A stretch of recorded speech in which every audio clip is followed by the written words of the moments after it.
Olá, queridos! Estamos aqui para mais um momento de reflexão.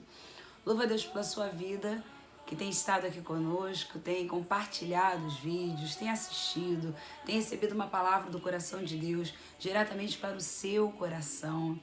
Isso é muito bom, porque é um retorno que nós temos acerca da obra de Deus, né? Tudo que fazemos para Deus, o maior retorno são vidas alcançadas, transformadas, libertas, curadas, porque nós precisamos do Senhor, como diz esse hino, todos os dias. Então, quando a palavra de Deus ela é ministrada, nós sentimos paz no nosso coração, sentimos também a mudança, sentimos que algo, né, em nossas vidas é mudado, é mexido, porque a palavra de Deus tem um poder transformador. Então, louva a Deus pela sua vida, você que tem nos seguido aí no Facebook, você que tem também se inscrito no canal do YouTube, compartilhado também esse canal, que mais vidas possam ser alcançadas. Hoje são 116 inscritos, mas eu sei que nós vamos alcançar ainda muitas vidas para o nosso Senhor. Amém? Bom, vamos continuar falando um pouquinho de 2 Samuel capítulo 13. No domingo eu não pude gravar, eu estava cumprindo, né, um dos chamados principais do cristão, que é cuidar da nossa família. Eu estava com o meu irmão aqui em casa e graças a Deus ele já se recuperou, já está bem, já está em casa. Um beijo para o meu irmão Marcos, para minha cunhada Olga, para minha sobrinha Maria Júlia. Eles passaram por um momento aí de difícil, né, de enfermidade, eu o acolhi aqui, mas para a graça do Senhor, para a glória de Deus, ele já está bem, já está na sua casa. E por isso que eu não pude gravar o vídeo no domingo, mas tinha um propósito maior. Amém? A Bíblia diz que aquele que sabe que deve fazer o bem e não faz, nisso está pecando. A Bíblia também diz que nós devemos fazer bem, primeiramente, a nossa família, cuidar da nossa família. Senão nós nos tornamos pior do que o descrente. Então você que conhece a Deus, o seu primeiro ministério é familiar. Cuide da sua família, ame a sua família, esteja ao lado da sua família, principalmente em dias difíceis. Porque em dias bons, todos querem estar juntos, né? Mas em dias difíceis é que nós mostramos quem verdadeiramente nós somos. Então, louvo a Deus por isso. Estou aqui pedindo perdão pela ausência, mas retornamos aí com os momentos de reflexão. E voltando lá em 2 Samuel capítulo 13, né? Acerca da história de Amnon. Absalão matou Amnon devido à situação que aconteceu com Tamar, né? Lembra da história?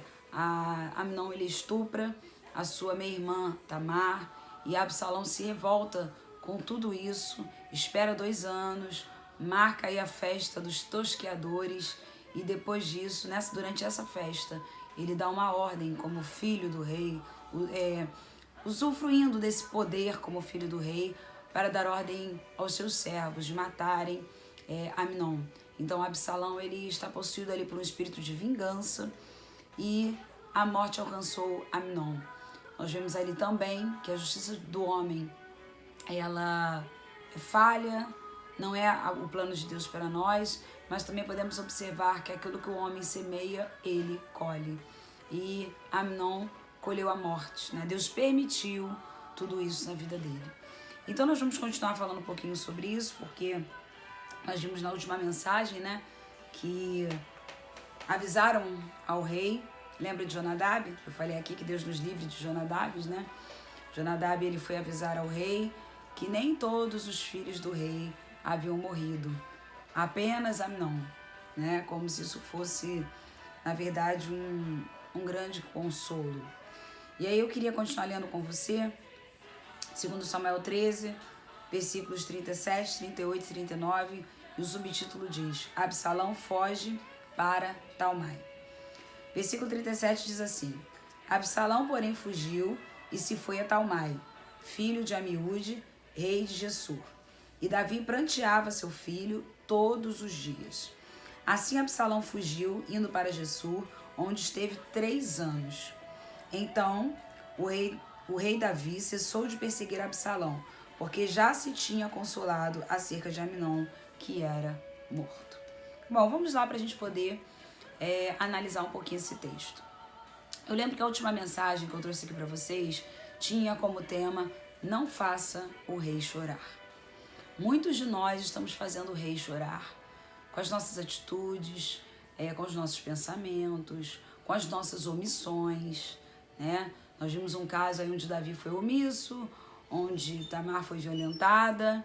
Vimos um caso onde Amnon foi aquele que violentou e Absalão foi aquele que esteve ao lado da irmã, mas para fazer justiça com as próprias mãos. Então, nenhum desses casos é bom de se viver, né? Ninguém quer viver isso, ninguém quer passar por isso. É importante nós nos atentarmos para vivermos aquilo que Deus tem para nós, para que não venhamos a fazer o rei chorar. Amém?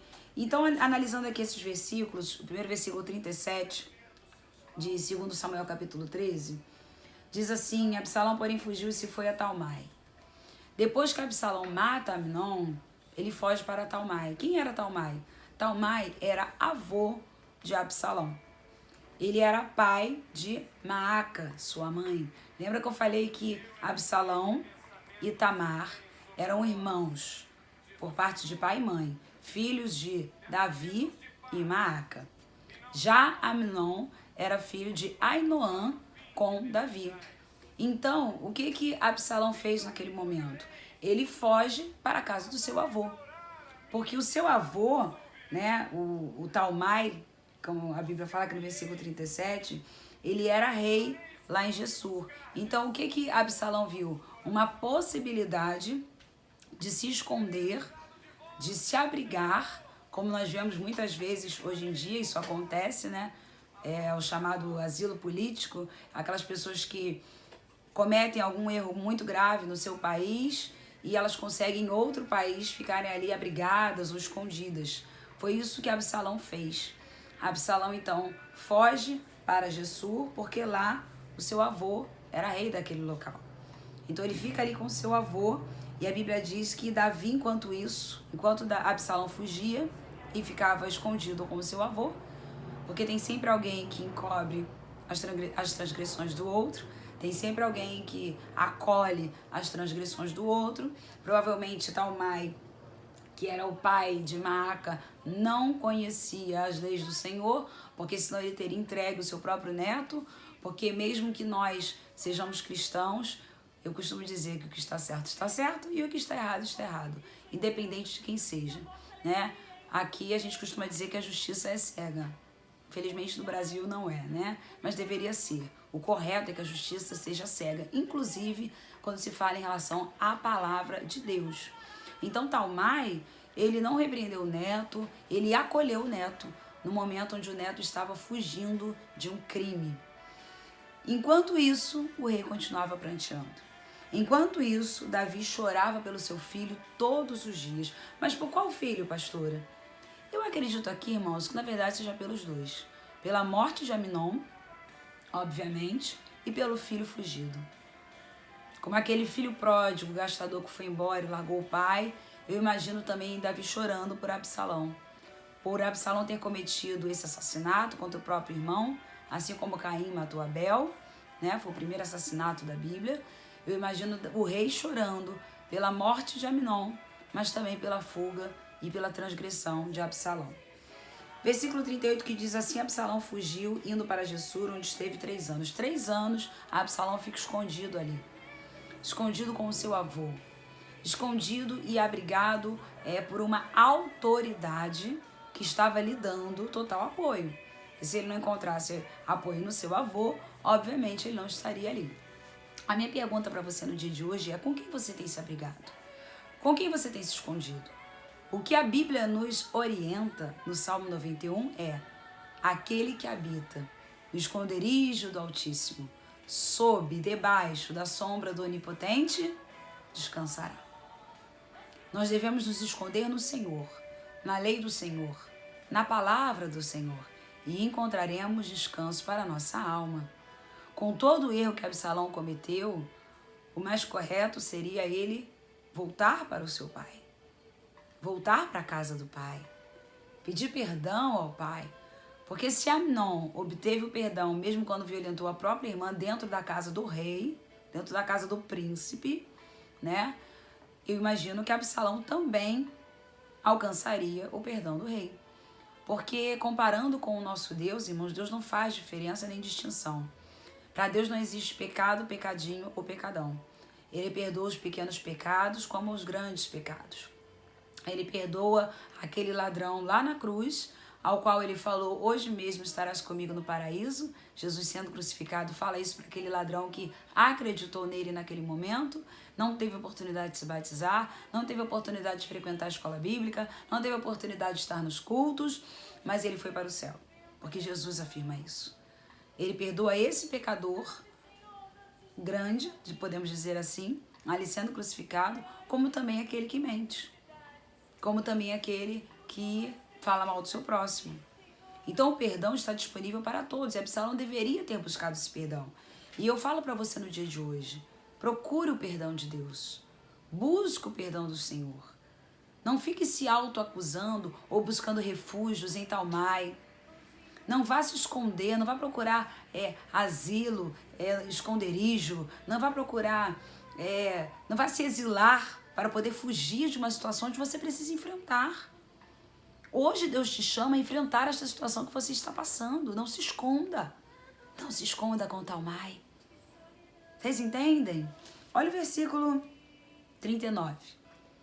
Então o rei Davi cessou de perseguir Absalão, porque já se tinha consolado acerca de Aminon, que era morto. Ou seja, o versículo 39, né? Ele diz o seguinte, que o rei deixou de perseguir Absalão. Então isso denota que Davi estava perseguindo ao seu filho. Por isso que eu disse que ele pranteava provavelmente pelos 2 filhos. Mas ele parou de perseguir Absalão em que sentido? De buscá-lo, de saber onde ele estava. Porque ele já estava consolado depois de 3 anos acerca da morte do seu filho Aminon. Então ele falou, eu não vou mais deixar de viver por isso. Já estou consolado. Eu creio que ele falou, entrega o Absalão nas mãos do Senhor. Sabe, querido, quando você entregar o teu Absalão nas mãos do Senhor, quando você deixar de perseguir Absalão, as coisas vão mudar na sua vida. O Senhor hoje vai te consolar da morte de Aminon. O Senhor hoje vai te consolar da sua perda, seja ela qual for, financeira, emocional, material, até mesmo física. O Senhor vai te consolar. Se você buscar em Deus hoje, asilo nele, esconderijo nele, abrigo nele, ele te consolará. Pode crer que o Senhor tem algo muito grande para a tua vida. Amém? Eu quero orar pela sua vida neste momento. Próximo vídeo eu quero falar sobre o capítulo 14, que é um capítulo muito interessante, porque nós precisamos do Senhor a cada dia. Amém? Vamos orar neste momento. Pai, em nome de Jesus, eu quero clamar a Ti por aquelas vidas que estão assistindo neste momento esse vídeo e precisam de um milagre, Pai. Precisam liberar perdão, precisam aprender a perdoar, precisam parar de perseguir Absalão, precisam, Senhor, não estar mais na casa de Talmai, precisam, Senhor, a cada dia buscar somente o esconderijo em Ti. Ó Deus, dá coragem a essas pessoas, Pai, essas vidas que estão me assistindo, para que elas possam enfrentar o problema e não mais se esconder deles. É em nome de Jesus que elas recebam a Tua cura, o Teu milagre, a Tua libertação, que o Senhor as tire da caverna, que o Senhor as tire desse esconderijo e que elas possam receber de Ti neste momento a vitória, que a Tua paz venha sobre elas, em nome de Jesus. Amém e amém. Amém, queridos? Que Deus abençoe a todos.